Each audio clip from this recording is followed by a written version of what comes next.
Labour Party is denouncing and condemning PNP President Mark Golding for again showing his willingness to mislead and make false statements in his desperation for political power. While on the political platform recently and during the passage of just a few seconds, Mark Golding made 3 false, manipulative and disingenuous statements about the Stocks and Securities Limited issue, the SSL matter. Golding stated, and I quote, "There was a massive fraud going on in there when Nigel Clark was the Minister of Finance," end quote. In making that statement, the PNP president appeared to pretend to ignore confirmation from local authorities and word from a confessed fraudster who is now before the courts that fraud at SSL was going on from as far back as 2012 when the PNP was in office.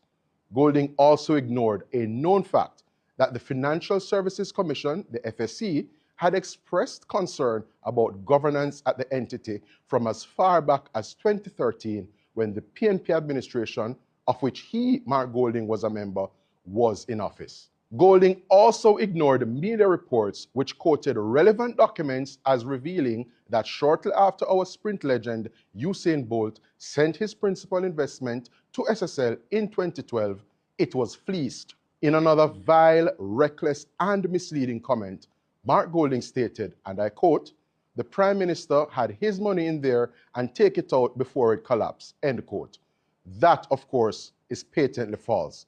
The Prime Minister had invested in a bond at SSL from as far back as 2008, which matured in 2021.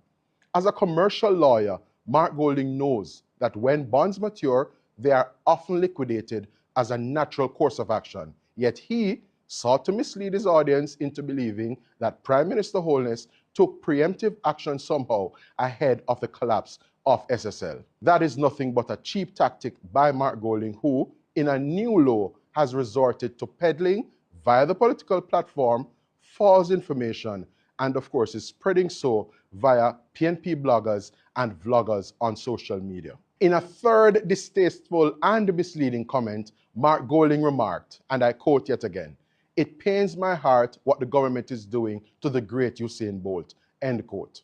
The fact is, the government of Jamaica has taken unprecedented action in leaving no stone unturned in a bid to secure justice for all investors in SSL, including, of course, our sporting icon Usain Bolt.